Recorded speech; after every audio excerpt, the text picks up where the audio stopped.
Okay, so we have a lot to get into, so let's get in the show. Welcome. This is the Wrestling Show. I'm your host, Mikey, and this is my lovely co-host. I'm Andrea.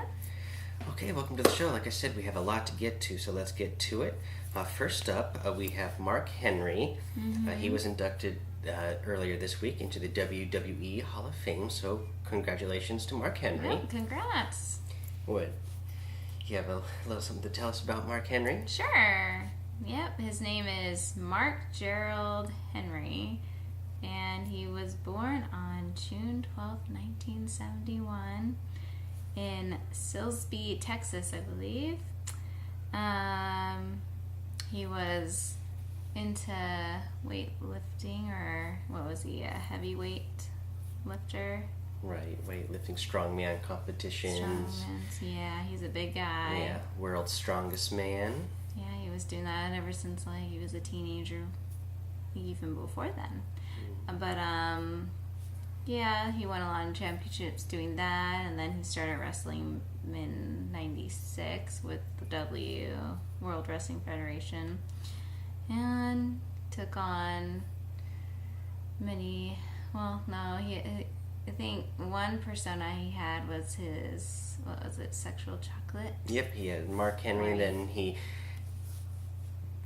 took on this sexual chocolate persona where He had relationships with some other wrestlers. And yes, women loved him, and yeah. his most famous relationship during that period gimmick was probably with Mae Young, which was one of the, there's Mae Young and Fabulous Moolah who were in their 70s at the time, and they'd always have little promos. They'd be showing Mark Henry and Mae Young laying together in bed kind of thing. Looking all sweaty like they had just gotten done doing something. Oh.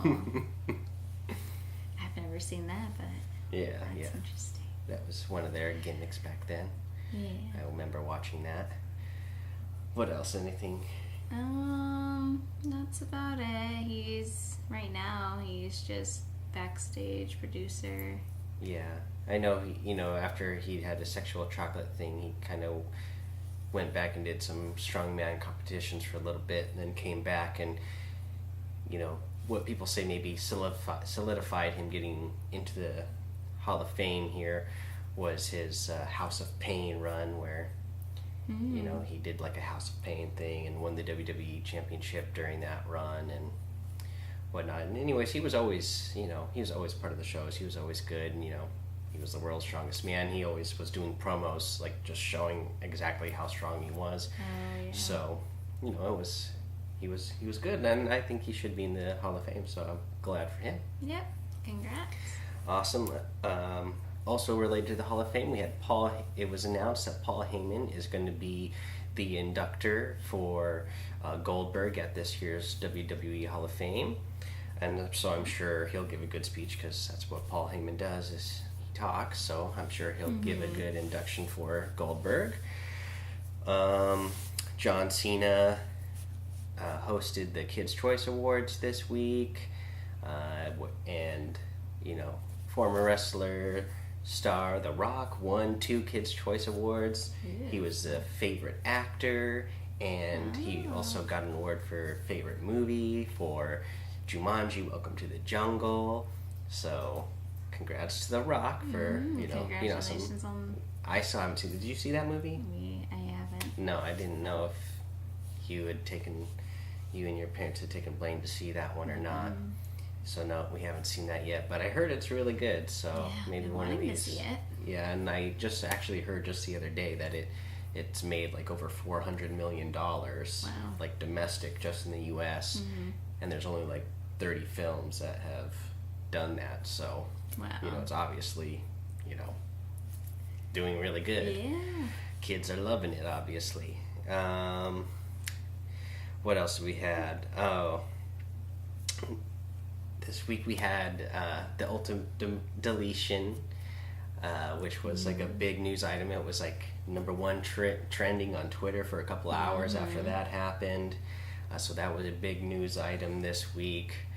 We'll talk a little bit more about that when we get to that part of the show and reviewing Raw. Yeah. But then the biggest news for me this week was the return of Daniel Bryan. He was cleared by WWE doctors to have in-ring action. So that was really exciting news. We'll talk more about that when we get to that, to the Smackdown review part of the show. So I'm excited to talk about that here in just a little bit. But yeah, those were both big ratings. Monday Night Raw with that Deletion thing was the number one rated thing on television that night. And then again, it was a number one thing trending on Twitter for a couple hours after it. And then with Smackdown, Daniel Bryan announcing his return, his wrestling return, that was also rated number one on television. So 2 nights in a row, WWE was the number one thing on television. So I'm sure they're excited about that. Yeah. But yeah, so with that, let's get into it. Before we get to Raw and SmackDown, let's go. I'll just quickly go through the side shows that we watched here this week. We did NXT. NXT opened this week again with Tommaso Ciampa coming out to the ring. The fans are still booing him. It looked like maybe he was going to do the whole thing again where he's not going to talk, he's not going to say anything, and then just leave getting at it. This time, no, he actually does. He gets on the mic, he talks, and says, Johnny's not coming back. He's gone forever, blah, blah, blah. And he gets out of the ring, starts ripping fan signs. He gets in this old lady's face and starts yelling at this old lady and takes her sign and rips it, and she gives him a thumbs down. It was pretty good. And so he's going down the line, ripping all the fan signs, and then he gets to one fan, and he's wearing the luchador wrestling mask, and he takes that sign, and then boom, he rips off the mask, and it turns out it's Johnny Gargano. Johnny Gargano attacks him. He's not supposed to be there because he's technically supposed to be fired now. And so security comes out and takes him away. But fans, are going crazy, cheering, let them fight, and, we want Johnny, kind of thing. So that was a good start to the show. After that, we got an unfortunate announcement where Tyler Bate has some sort of knee injury, he tweaked his knee. So, oh no.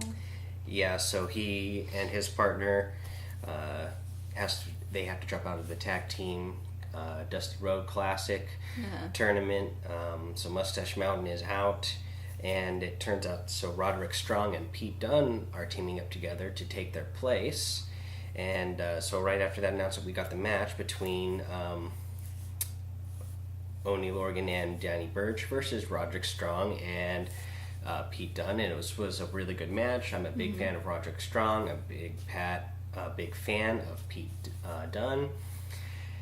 They, for their first time being in a tag team together, they did really well. They're both good performers. It was exciting to watch, and they got the win, Roderick Strong and Pete Dunne, so they're moving on in the Dusty Classic. After that, we got a match between Aaliyah and Ember Moon.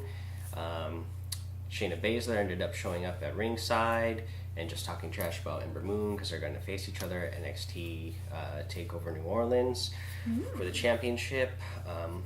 It ends up not being a big enough distraction for Ember Moon. Ember Moon still got the win here.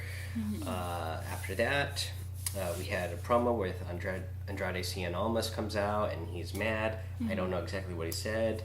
It was a lot of stuff in Spanish, and he was mad about not getting respect from his opponent at NXT TakeOver. New Orleans, Aleister Black, because like I told you the week before, Zelina Vega went out to do the signing, and then she slapped Aleister Black, and that's when Johnny Gargano's wife came out and attacked Zelina. Yeah. So then after that, we had a match between Adam Cole and Cassius Ohno. This was another really good match. Both of these guys are really good performers. Adam Cole got the win here. They did so well performing that at one point, Adam Cole, he got thrown over the top rope, and he landed on the ring apron, but then he jumped off of it and was acting like he hurt his knee, and I legitimately thought like, oh no, like what a bummer, like we're this close to NXT Takeover New Orleans, and he's supposed to have a match in that, and now he injured his knee, and it did turn out he was just faking it, and he got up and used, he was kind of playing possum to get Cassius Ohno catching him off guard, and Adam Cole ended up getting the win. And then that was our NXT show this week. After that, let's talk some 205 Live. 205 Live continues to be good. Like I said, I hope more people have been tuning in and watching, because it's actually been getting a lot better. This week we opened up with a match between Lince Dorado versus Hideo Itami. Hideo Itami got the win here by disqualification because he was talking trash to Lince Dorado's friends. They had their Lucha Party guys, and Hideo Itami was talking trash to them. So I believe it was Grand Metalik actually pushed Hideo Itami, and so the ref called the match for disqualification for interference. And then it was really good. It was a good promo. It was really like heat between Hideo Itami and Akira Tozawa, and then the less of the Lucha Libre Party guys. They were actually like having good heat, looking like they really wanted to fight each other. So that was good. After that, we had a match between TJP versus Ken Johnson. TJP got the win here. Both of these performers again looked good. It was good for TJP to get a win and look like legitimate. And then good for Ken Johnson to get a return back to WWE and get a match in here. After that, we had a match between Drew Gulak and Mustafa Ali. This was the last qualifying match. Whoever won this match gets faced against Cedric Alexander for the Cruiserweight title at WrestleMania 34. Yeah. And this was a really good match. I really like the way Drew Gulak, he's still using his physicality inside the ring and really bringing it to guys. I really like Mustafa Ali again in this match. With his performance, just like the way he doesn't give up. He does his high-flying moves. And Mustafa Ali ended up getting the win here. I really liked his speech afterwards. Him saying, he wanted to be a role model. He actually is a former cop, and, he wants to, be a good example or a role model to other kids who look like him or have a name like him, and, and kind of erase, whatever prejudice people have about people with that name or look. Because I actually did notice, in the crowd, because people have whatever preconceived notions about wrestling fans, but wrestling fans, there actually are a diverse group of people, and Mustafa Ali, I'm sure, helps a lot with that. I did notice when I was watching this match, I was like, oh, I saw a couple people with, a couple women in the crowd, wearing hijabs, watching this match. And then, after he won the match, he got out of the ring, went over and hugged and kissed his wife. She's wearing hijab. That's not the type of stereotypical fan you think of when you're WWE, but there's all kinds. So I think it's great. We're getting the Cruiserweight Classic. We're gonna get two minority guys in there fighting for the championship. So I thought that looked really good. I really like his message. And on a different podcast I was listening to earlier this week, one of the guys is actually, he was his performance manager, and he said, Mustafa Ali really is a good guy, and that's really that's just who he is. He wants to be a good role model. When he was wrestling on the indies, this guy had been manager to two Indian guys before as well, and they'd played the stereotypical character where they're bad guy Indian guys who hate America type of thing. And so when he met Mustafa Ali, and he was just thought, oh, so what are you going to do? Are you going to come out and speak Indian and I'll translate and do whatever, say how you hate everybody? And he's I guess Mustafa Ali was no, I'm not doing any of that. He just wanted to be a good guy. So think that's exciting to have that kind of guy, wrestling in there and being an example and, breaking, prejudices and everything. And stereotypes. Yeah, exactly. But yeah, so that was 205 Live. Let's go ahead, let's get into Raw. Raw this week, again, was pretty filled because we had a great ending to the show, but first off, we had Kurt Angle. He came out. He said that Roman is still suspended and Brock Lesnar was not there yet, but he would be there. Roman Reigns came out of the crowd. He's mad that Brock Lesnar is still not there. Fans are actually cheering for him because I think what WWE is trying to do is actually starting to work a little bit where, fans are starting to boo Brock Lesnar some and cheer Roman Reigns more with the whole angle of running with, Roman Reigns pointing out, like, how come Brock is never here? Yeah. He's only a part-timer. He's not dedicated like the rest of us, type of thing. But unfortunately, Roman Reigns, he doesn't want to leave. So he gets handcuffed. The U.S. Marshals come out and handcuff him and read him his Miranda rights. And then, unfortunately, I guess we're not going to see Roman Reigns at WrestleMania 34 because he attacked those U.S. Marshals, and I'm sure that's a federal offense. Yeah. Oh man, I don't know what they were thinking when they did that. I don't know why didn't they just have the guys because they're obviously, like indie wrestlers in costume. So I don't know why WWE gave them like costumes that say U.S. Marshals, showing them that they're U.S. Marshals, and then having them read their Miranda rights. Like, you probably don't want the guy that you're trying to make the big star of your company, like, attacking police officers.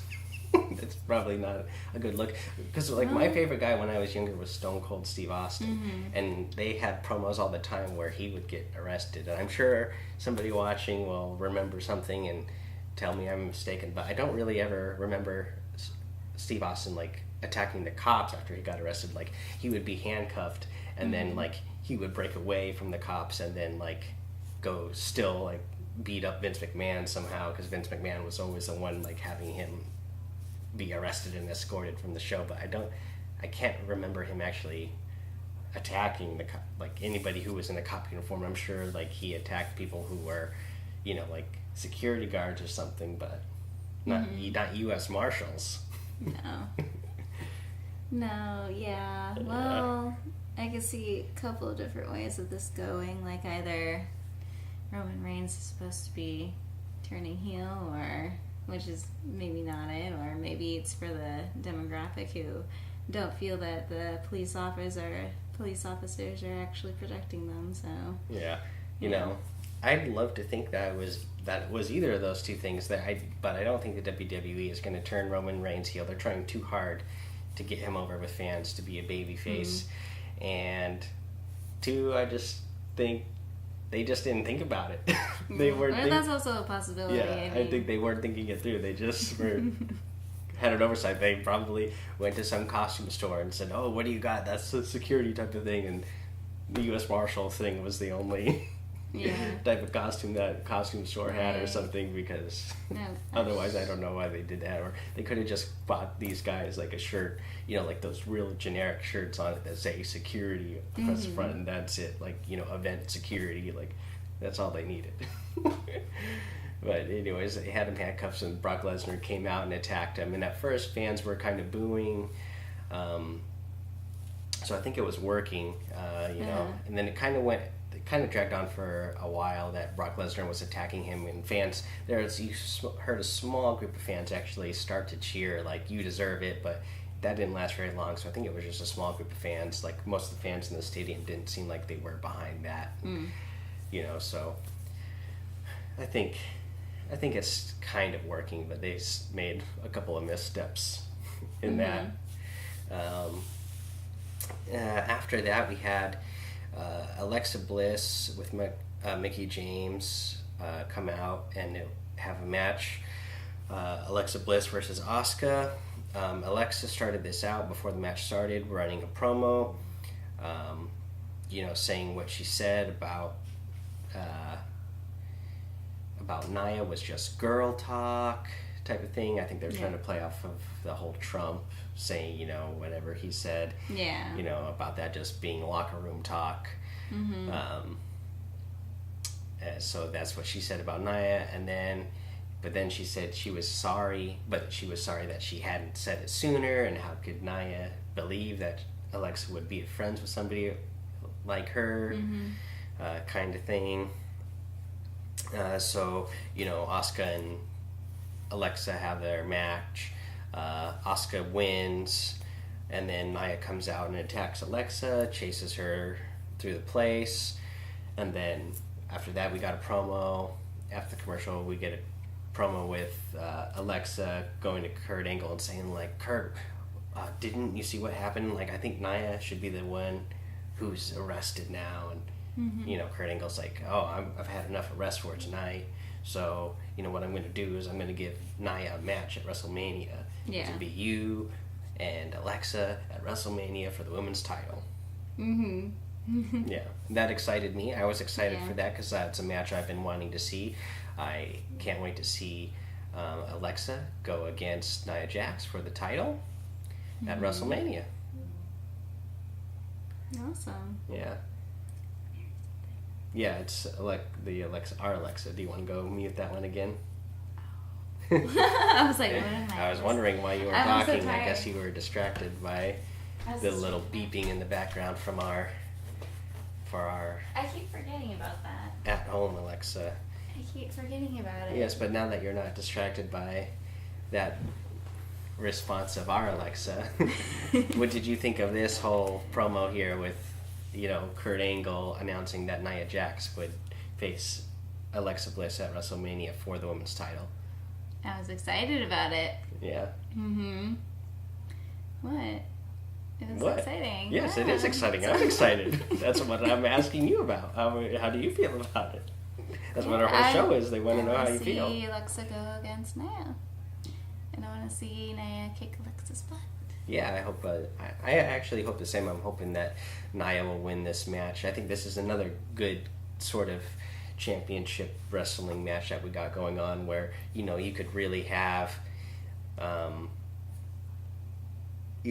less conventional person win and send a good message by that person winning the championship, and, sends a good message to other people who maybe look like that person and look up to somebody who, like, they can see themselves in them, like, typically in the WWE, you have a big person. They're typically not the baby face, but Nia Jax really is a baby face right now. Like, the fans are loving her, so it would be great to see her win the championship and, like, use that platform to keep spreading, like,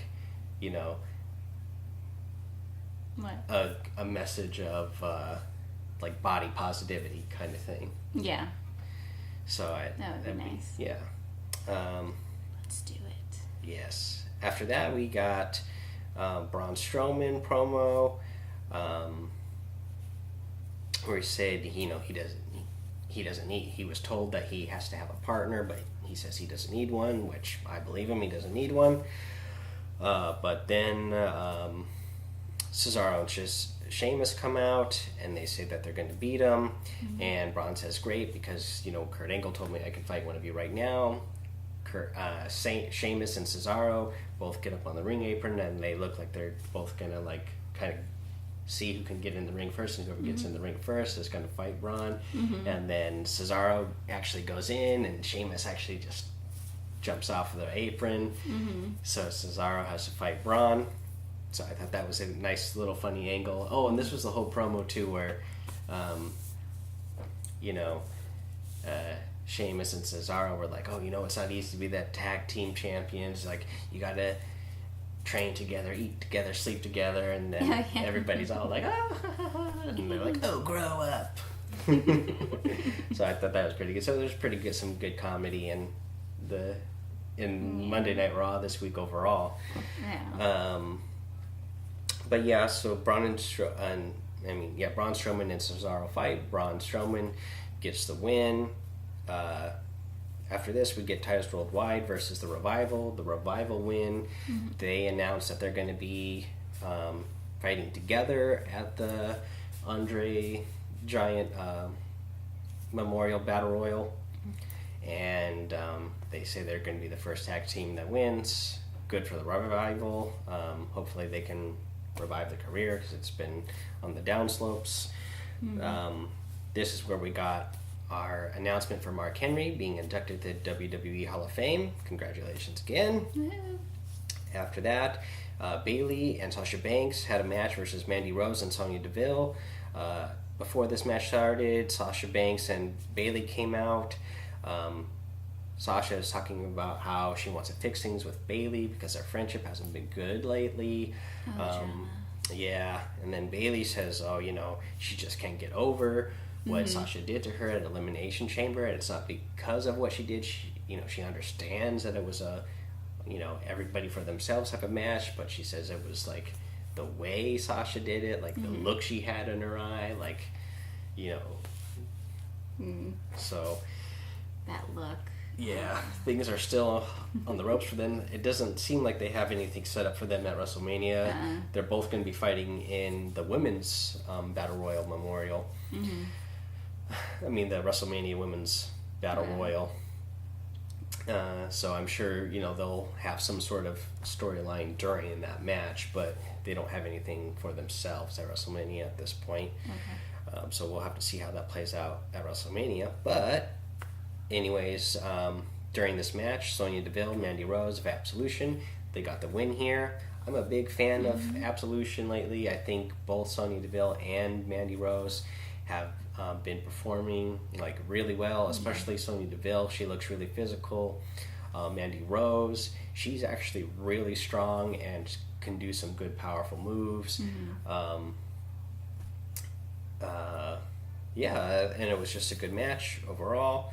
After that, this is where we get John Cena promo. He's talking about how he's still gotten no response from The Undertaker.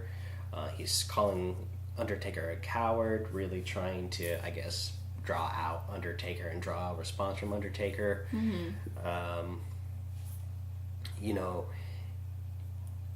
Most of this promo wasn't really working for me, and then John Cena says do something, and the crowd actually gets into it and everybody's chanting do something. And I don't think it's because they're agreeing with John Cena. People are just so excited for Undertaker to come back that they want Undertaker to do something so they can get excited about him coming back, which he's gonna come back for the match. It's a given. But after this, Kane comes out instead, and John Cena thinks oh, okay, great. Okay. Kane's here to tell me what Undertaker's response is, and then instead, Kane does a chokeslam on him, and then now we know that Kane and John Cena are going to fight next week, and I feel like there's a lot of marks out there who are terrified, they're thinking oh no, does this mean that we're not going to get John Cena and Undertaker, and it's going to be John Cena and Kane at WrestleMania? That's what I thought too. Yeah, is what this is leading to? Well, then you're marking out, honey. You're marking out. You're being a mark. They wouldn't mention Undertaker this much if they weren't going to have Undertaker return at WrestleMania. They've been mentioning him for a month now. And I thought they were just getting our hopes up, just to crush us. No, they're getting our hopes up, and then they're trying to make us think that our hopes are getting crushed, but they're not. He's going to be there. He's going to be at WrestleMania. There's going to be a match. That's exciting. Yeah, so we'll just have to see. Maybe Undertaker comes out and makes an announcement this week on Raw during John Cena's match with Kane. Maybe he'll come out and interrupt the match, or maybe at the end of that match we'll hear the gong of Undertaker come on, and there'll be some video of him up on the Titantron on the screen saying how, okay, Cena, I accept. Yeah. Or whatever. So let's see. What else did we get? After that, we had The Miz Taraj versus Finn Balor. Luke Gallows and Carl Anderson. Seth Rollins came out to be a guest commentator. The Balor Club ended up winning this, and then, but they attacked Finn Balor after this match. Seth Rollins came in after the match and helped Finn Balor fight them off, and I thought it was a good match overall. Good storytelling leading up to WrestleMania because we're going to have the triple threat between Miz, Seth Rollins, and Finn Balor. Yeah. What did you think about that? What do I think? I don't think I watched much of it. Yeah. So I don't have too much to say about it, but I know I saw the beginning of it. Oh, okay. So you didn't watch that whole match. No. After that, this is where we had the Ronda Rousey promo. They showed a video promo of her just kind of like showing how she's gotten to this point in her career. I thought it was it's WWE. They always do really well done video promos, video packages. It was just really good. Yeah, well, what did you think about the video package that they did there? I thought it was good. Was that all 100% true, that everything she said in that promo, though? Yeah, all that stuff, that's all, like... And that's what I really liked about this promo, too. It was all, like, real-life stuff about her life. So I think, it just made... It just makes her coming in, it just makes her look that much more amazing, I guess. Yeah. That is amazing. I mean... What, she lived in her car? Yeah. Well, yeah, because her father committed suicide when she was still, like, at a young age, and she, like, dropped out of high school to, like, really pursue martial arts, and then she was, like, living in her car and, like, got far enough to where she competed and won bronze for the U.S., at Olympics, and then then she started fighting mixed martial arts in UFC, and that's we know the rest of the story from there. She's like was one of the baddest women on earth fighting for the longest time until she even mentioned that in the video package that she lost her last two matches, and especially that last one loss for her was really hard on her. So I think that was good of them to go ahead and mention that, because it just, we all know it. She knows it. The WWE knows it. The fans know it. So I think it's good that they went ahead and just didn't try to ignore that fact. So overall, that was pretty good. Andrea had to step out for just a moment to tend to our baby because we overheard him wake up here, but I'm going to go ahead and go on with the show so we don't run too long. Next up, and we'll ask Andrea about it when she gets back here in a little bit, but this is how we ended the show here. This was amazing on Monday Night Raw. We got the ultimate deletion match between Matt Hardy and Bray Wyatt. We already mentioned this on the news, that this helped get Monday Night Raw #1 rating on TV, and then we also got #1 trending thing on Twitter for a few hours after the show was over. I've seen it on the news. I've seen it on all kinds of different websites, saying oh, if you guys haven't watched WWE in a long time, here, go check this out. So it was really good. Now going into this match before, I had never seen the original final deletion match with Matt Hardy and Jeff Hardy. So I had no idea what to expect. But what we got was great. It was awesome. We get Bray Wyatt showing up at the Hardy compound. When he walks through the gate, Vanguard 1 greets him, and then we get a little hologram of Matt Hardy telling him to come in, and he's to meet him in the ring. Bray Wyatt finds the ring, and then Matt Hardy's like, I knew you'd come, and Bray Wyatt gets the ring. They fight, and I don't remember the names of each place that they had in there, but each place they fought in had a cool name. Like they started out in the ring, and then when they start fighting outside the ring, they go to like I can't remember now, but they go to like the dilapidated city. Maybe that was the part where the ring is. But yeah, Bray Wyatt starts to get the upper hand, and that's when Matt Hardy's like, "Oh, Vanguard 1 initiate," and we get the broomstick protocol, and a bunch of fireworks go off.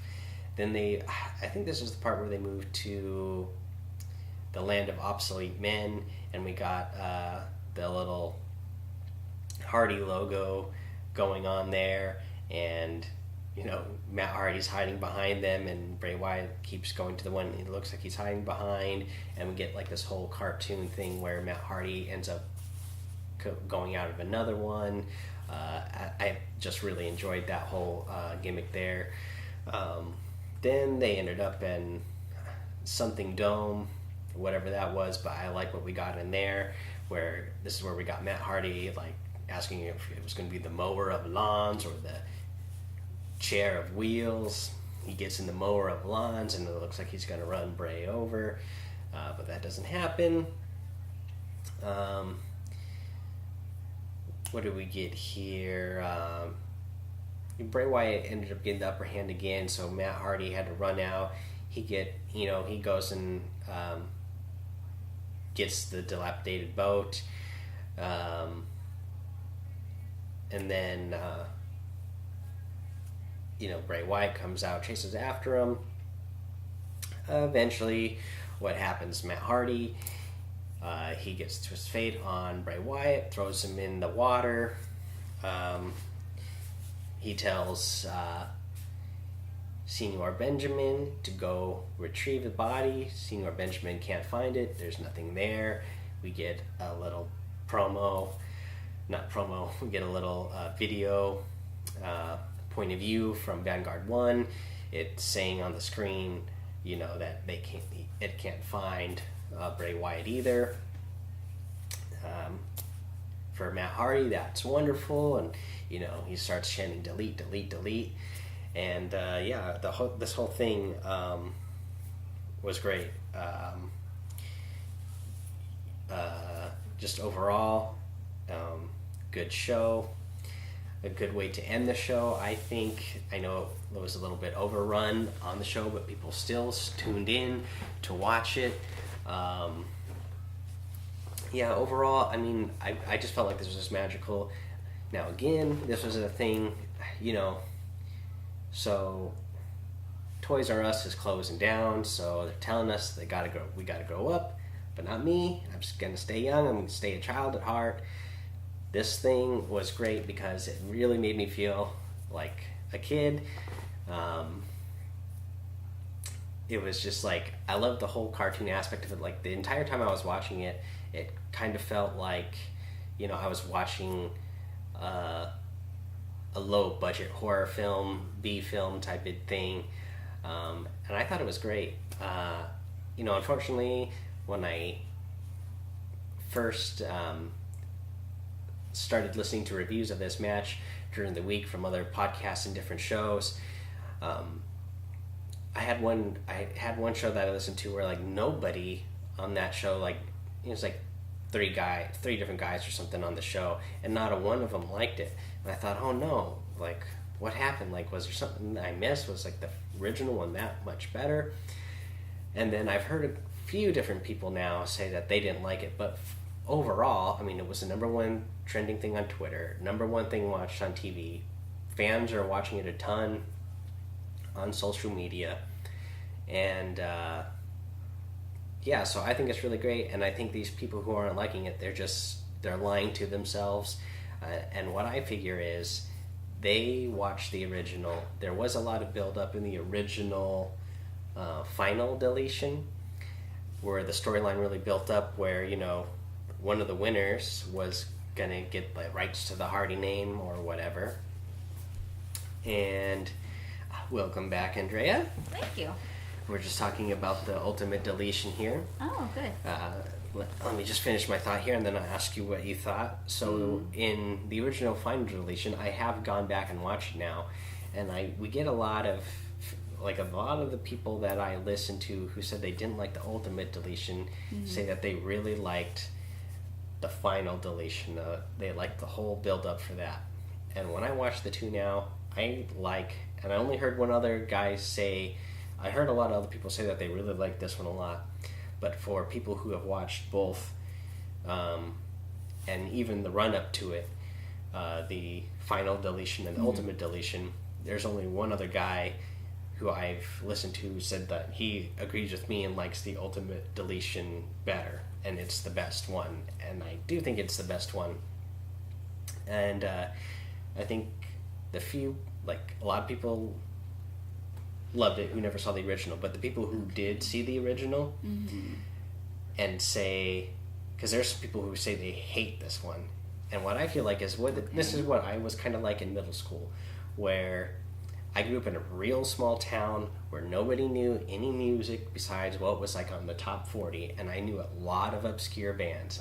And then if somehow that band got popular and other kids started to know it, like, oh, I was like mad because like, oh man, like, oh, that was my band that I liked. Like, these, you know, like, you guys didn't know them when, you know, before they were cool, kind of thing. And a lot of these guys that I hear, you know, like, crapping on the Ultimate Deletion, I think they're, you know, they're doing that same sort of thing. They're like, oh, well, the original was better. I was around when they did the original story, so I think that one was better. Right. And they're lying to themselves, because this one is actually a lot better than the original, I think. Yeah, this one's... Because you have now... Yeah, I was going to say, you've watched the original one now with me, and we both, yes, we didn't watch Impact Wrestling, so we didn't see all the, you know, storyline build up leading up to it. No. But the match itself, like, I think this was a lot better than the original one. Yeah. Well, like in the original one, it was fun to watch Matt Hardy take the lawnmower and just ruin what's his brother's name? Jeff Hardy. Jeff Hardy's lawn. Yeah. He did a cool little design in it and. yeah. I mean, the original one is still good. Don't get me wrong. I liked the original one, but I liked the Ultimate Deletion a lot better. And I just feel like. And what did you like about it? What did you like more about this one? Well, it had better production. I think. Well, yeah.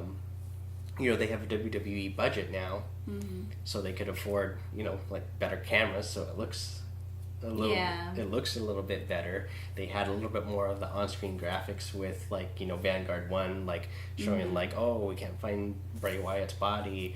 Oh, you know, like, when they did, like, the whole, like, Matt Hardy hologram's head popping out of Vanguard 1 to welcome Bray Wyatt, that looked better than the original one.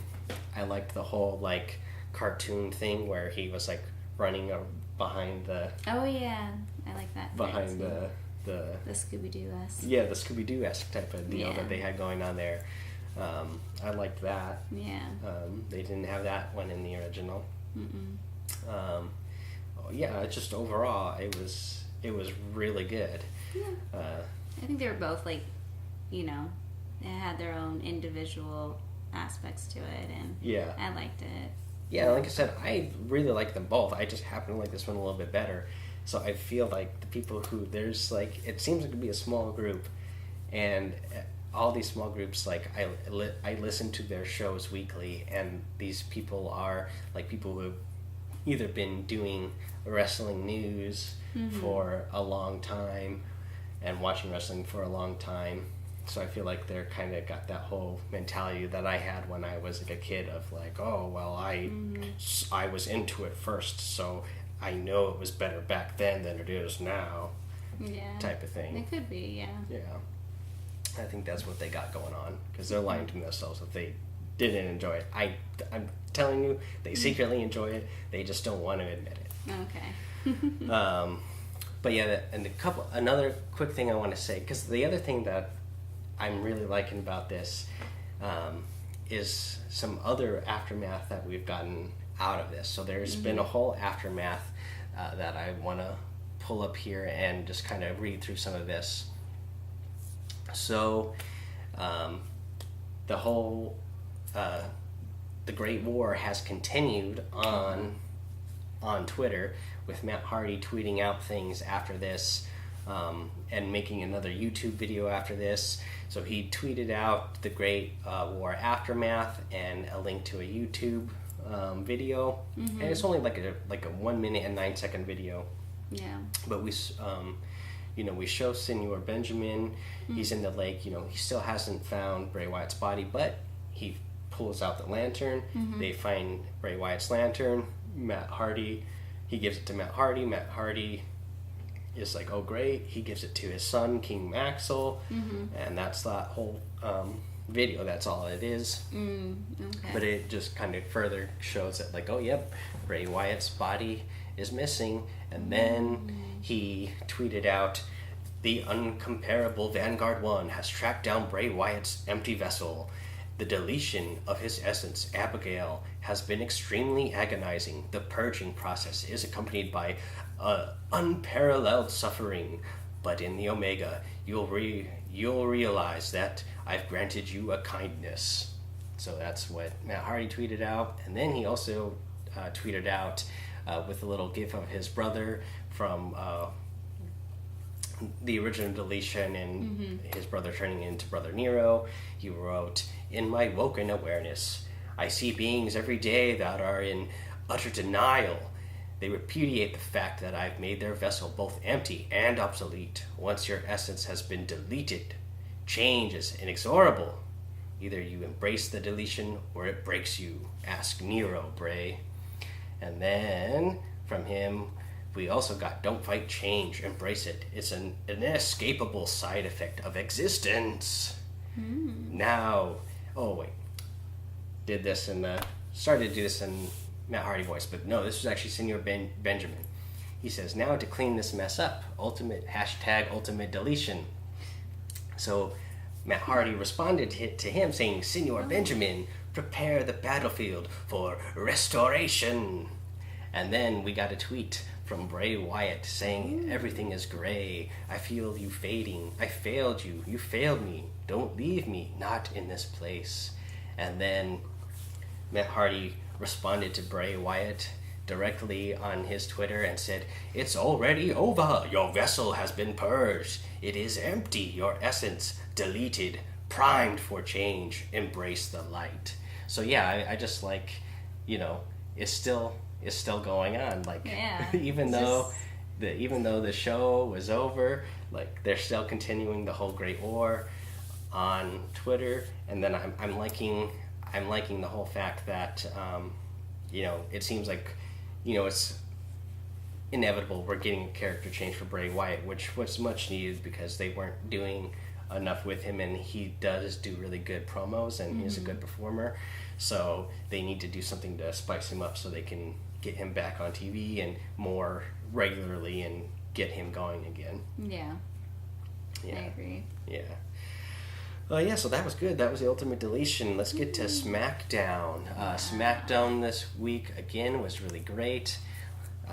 Let's get right to it. Daniel Bryan gave a great announcement. He's been cleared to join WWE again in in-ring capacity and wrestle. There were tears. Yeah, lots of tears, lots of good emotional, speech there.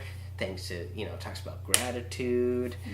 Because he also mentioned about, gratitude when he gave his retirement speech. He's, talking about how grateful he is for his wife, like I'm grateful for my wife.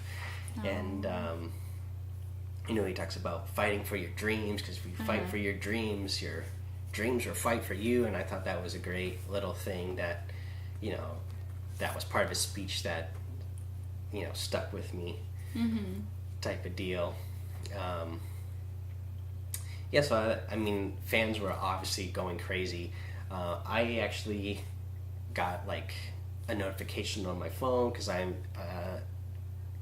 have the WWE app and I subscribe to the notification, so I got like a notification like a couple hours before Smackdown was going to go live, saying that he was announced, that, and that he was going to start Smackdown and announce that he was returning to the ring. And like I said a couple weeks ago, like I thought, the week previous, like Shane McMahon was like, oh, I'm gonna temporarily suspend myself, so because I've gotten too emotional with Sami Zayn and Kevin Owens lately, so I'm not gonna be here next week. Just Daniel Bryan will be in my, I started getting giddy, like, oh, maybe it's gonna happen. Like I thought maybe Daniel Bryan, like we'd get some sort of announcement that he'd be coming back soon, and sure enough, that's why he's gone, because Daniel Bryan could have the show to himself and make his announcement.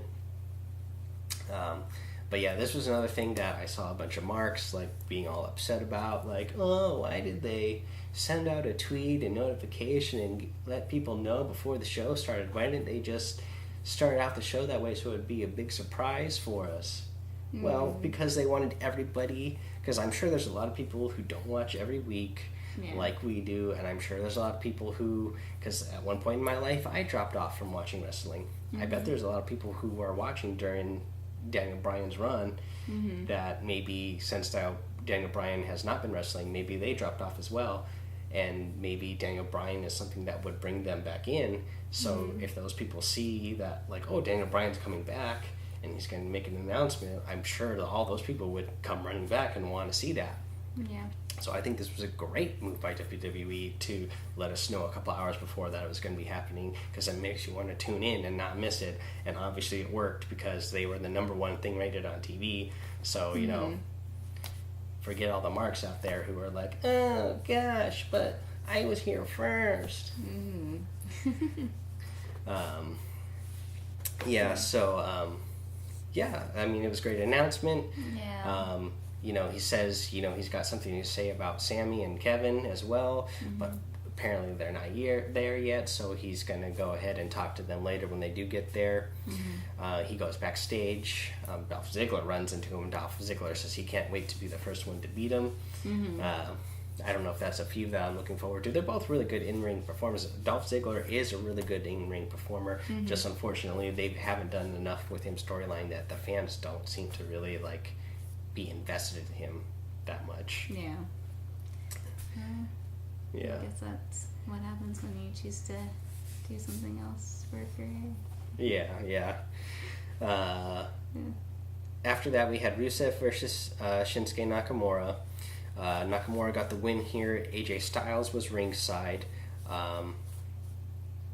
There's been rumors that AJ Styles has, that he had a minor injury, so they're keeping him on light duty, but he was still ringside.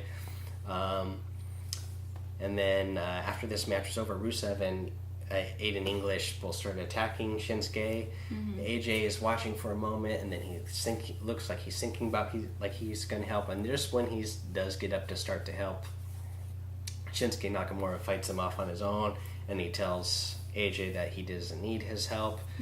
And then I'm sure that was like because Shinsuke helped AJ the week before, and I'm sure they were going to do that exact same thing this week, but reverse, and AJ would help Shinsuke, but because he's got to be on light duty because of his injury, I'm sure that's why he didn't actually get in there and help him, because they want to make sure that he's all healed up 100% for WrestleMania. What I liked about this was after this, Shinsuke and AJ Styles see each other backstage, and then Shinsuke tells him that he didn't need his help, and then he says, he starts to say something, and AJ's like, I know, you're gonna beat me at WrestleMania, and Shinsuke's like, oh, have more confidence in yourself. I like that whole comedy aspect about it. Like, that's part of the entertainment. I liked that. What did you think about this match overall? I didn't get to watch it. Oh, you didn't watch that one? Did you watch the Natalia telling Charlotte that she's scared and Asuka is going to beat her, and that Natalia said that she, that she's really the best, and then Charlotte said, "Oh, well, I'll fight you tonight." Did you see that? I think I might have saw a bit of it. Yeah. Okay. I don't remember. What were you doing? You might have been making dinner while we were watching this or something, right? Probably. Yeah. I decided to watch it while I was doing something else. Yeah. But anyways, so after this, we got Baron Corbin versus Ty Dillinger. Baron Corbin got the win here. Baron Corbin looks good. Ty Dillinger is another guy that they haven't been doing a lot with, so I wasn't that into this match at all. No. But Baron Corbin got the win. Woo. Yeah. Yeah, I think I saw that. Did I was you? just focusing on his pants a lot. Oh yeah, well that's right. Because I remember, because your sister was over and Yeah, that's probably you why I kept was distracted. you kept mentioning to her about, hey, look at this guy's pants. Doesn't he look horrible? Like, yeah, his whole look needs to go. He needs to change his hair, change his pants, just change everything. Like, get a new look. What else did we after that? So we had Charlotte versus Natalia. Natalia got the win because Carmella came out, her music hit, and she was pretending like she was going to cash in the Money in the Bank to fight Charlotte and take her championship, but it ended up just being a distraction. She didn't actually, have the ref ring the bell to start the match, No. so a new match didn't start, and Natalia goes ahead and pins Charlotte. No. And got the win. After this, we got the Usos. They were calling out the Bludgeon Brothers. They're really upset about, the attack that the Bludgeon Brothers did on them and the New Day. Yeah. So then the Bludgeon Brothers come out, and we get a match between Harper and Jimmy Uso. Yeah. Luke Harper ended up getting the win here. The Bludgeon Brothers, those guys are just big, so they look dominating, they look scary. So if it does end up as a triple threat match as is expected between New Day, Usos, and Bludgeon Brothers, then I think that will be a really good match. I do too. After that, we had Jinder Mahal cut a promo saying that he makes Smackdown the premier show, and Bobby Roode then came out and said that Jinder Mahal doesn't deserve respect, type of deal. And then let's see here. Randy Orton comes out at some point.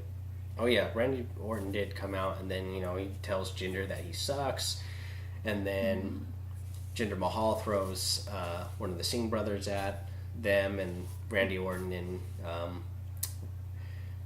Bobby Roode both beat up the Singh brother, and then they both try to attack each other, but they both counter each other, so neither of them do the finish to each other. But I think overall they did a good job of telling story for this triple threat match for WrestleMania to lead up to it. Yeah. That they got all three of them feuding with each other. Yeah, it's pretty good. Yeah.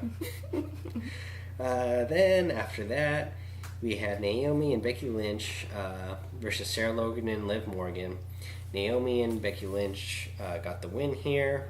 I didn't have a lot to say about this one either. No, neither do Because, I. I really like Becky Lynch and Naomi, but, they perform a lot in matches, but, they're not doing storylines with either of them, it doesn't seem like. No, they're so not.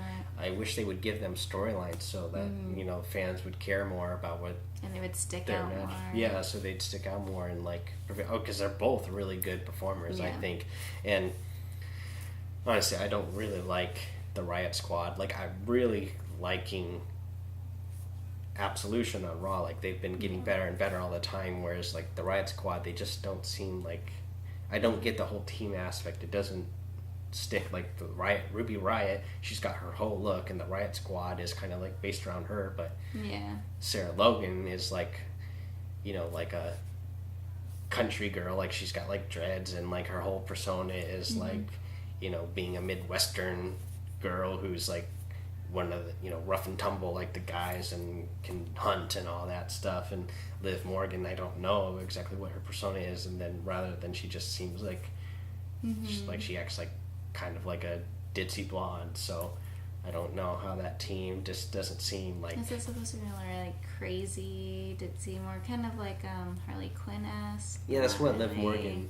That's what Liv Morgan kind of seems like. Yeah, that's what she's going for. Yeah, but so I just don't. That whole team aspect doesn't work for me. Like it doesn't gel together. Like the three of them being together. That's true.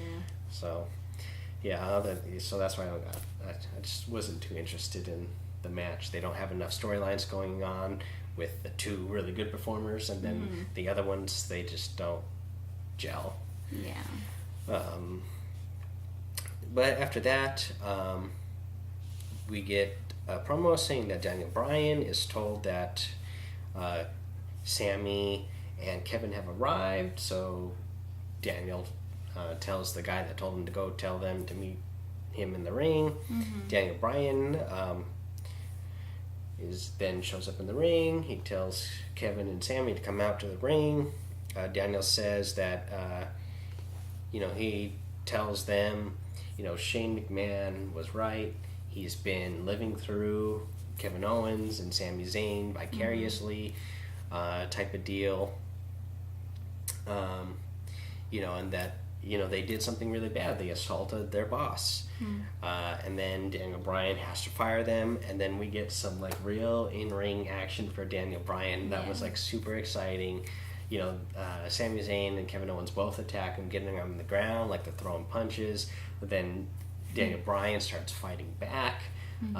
He throws them each into the corners of the posts, each, and he's doing his like missile drop kicks on each of them, going back and forth, and he's going at it hard.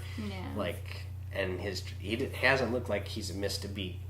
No, like he looked really good doing the performance that he did. He's about to do the yes kicks on, I don't remember if it was on Sammy or Kevin, but the other one interrupts and they get him outside the ring and they give him that big hard power slam on the edge of the ring. So they weren't like holding back either. Like he came back, they were like, oh, let's go easy. Like they still went hard, like doing some hard bump moves and everything. So I was really, really glad about that they weren't like, oh, let's hold back, go slow. Now, the news reports are saying that WWE has told Daniel Bryan like they're okay with him coming back. That he has been cleared by like 4 or 5 of the top neurosurgeons in the country. They all say his brain looks like it's fine and that he can wrestle. But they are, from what I've read in the news, WWE is going to require him to get a brain scan or some sort of like neurological test after every match that he has going forward, just to make sure he said he's healthy. Because most of the times, because they even do this in the NFL, if somebody has a concussion, they have to enter concussion protocol and everything. But it sounds like Daniel Bryan's going to be under extra scrutiny. So like, because sometimes somebody could have a brain injury and you just don't know. But for him, so he's not going to have that benefit of the doubt of like, oh, okay, maybe he's okay. He's going to have to be tested after every match, apparently, is what is being reported. So for that, I mean, that's good. So hopefully he really is healthy and can stay healthy. Overall, I mean, I just really liked the performance here. It was exciting.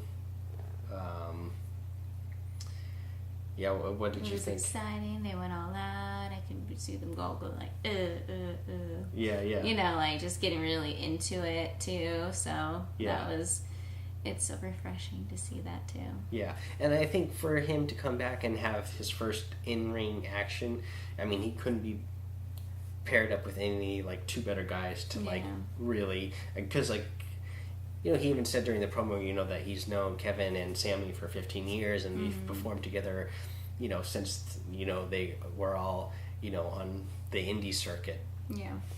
And, those two guys are really good performers, so, like, I'm sure, like, they, they know how to perform. They know what they're doing. Like, they didn't have him in there with some rookie who could, make have more potential of making mistakes and get him hurt. So I think they did really good there. But yeah, I'm just really excited for his return overall. I can't wait him to see, in some, like, real in-ring wrestling action. For you, who would you want to see him, like, fight against? Like, who are you excited for? I don't know. I can't really think of anybody. Like, for me, like, I'm excited to see him, like, rekindle a feud with The Miz. I think that'd be really exciting. There was rumors before he, had to retire that maybe, like, him and Brock Lesnar would fight. I'd love to see him fight with Brock Lesnar. There's just all kinds of matches that he could have. Yeah. Anything is possible, hun. Yeah, anything is possible. So what would you want to see? That would be nice to see him fight The Miz. Yeah. Trying to think of anybody. Maybe Braun Strowman. Yeah, I think that would be a good one too, because he is, like, that is, like, one of your typical, like, big, strong, powerful man that has all the power, and then a smaller guy who uses speed more so than, brute strength. Like, and obviously he's the underdog, so you get your classic David and Goliath type of deal. Yeah. Both of those guys are so good, though. I'd have a hard, like, I'm rooting for Daniel Bryan, but it'd be hard because I really like Braun Strowman too. Yeah, that's for sure. But yeah, I mean, that was good overall. Can't think of anything else I want to say about it right now, except for that I'm just excited that Daniel Bryan is back. Congratulations, Daniel Bryan. We're all excited for the Yes Movement to be back. Yes. Like, that was, one of the things that, wrestling was good this week, because our, 15-month-old, when we were watching the Ultimate Deletion, at the end of that, he was going delete, delete, delete. And then on Smackdown at the beginning of Smackdown, when we watched that, and all the fans were going crazy for Daniel Bryan making his announcement, our 6-year-old was in on it too. But I mean, it just shows, like, how good it is that, our 15-month-old also is going delete, delete, and then on Smackdown he's going yes, yes, yes, getting into the WWE chants at 15 months old. So oh yay. Yeah, like, that's how good they're doing.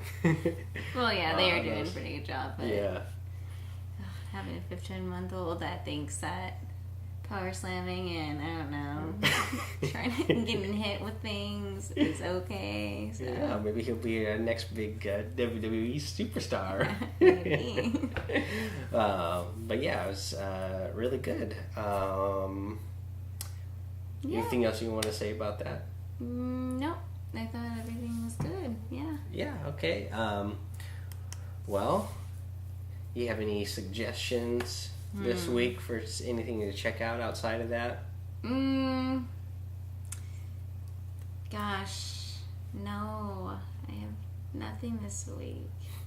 This week, huh? Do you have anything any week? You never have anything. Oh, last week was Girl Scout cookies. Oh, yeah, that's right. You did. That's right. I think they're done with that, though, now. I don't think they're selling them.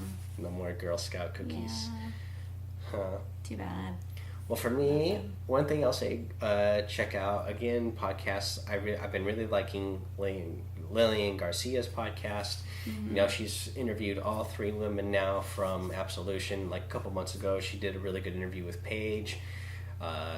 Like 2 weeks ago, she did one with Sonya Deville, and now she did one with Mandy Rose. And with all 3 women, like, it got emotional. So all of them were really good interviews. So that's that's still wrestling related, but it's not watching wrestling. So I would suggest that. I felt like I had thought of something else. I can't remember what it is now. If you want to watch me play Fortnite on YouTube Gaming, do that because I'm climbing up the leaderboards here. I'm pretty good at it, so check this guy out. I got pretty far once. Yeah. I was like in the top 10 or something. Yeah. Yeah. That was it. Yeah, but you haven't been streaming it. So you should start streaming it and people can watch you too. It happened. But yeah, whenever I go live streaming Fortnite, check it out. If she ever does, definitely check her out. Yeah. Yeah. I guess that's a pretty good show for this week, huh? Yeah, I think so. Alright, guys. We're going to go ahead and delete the end of this show here, and we'll see you next week. Alright, bye. Bye.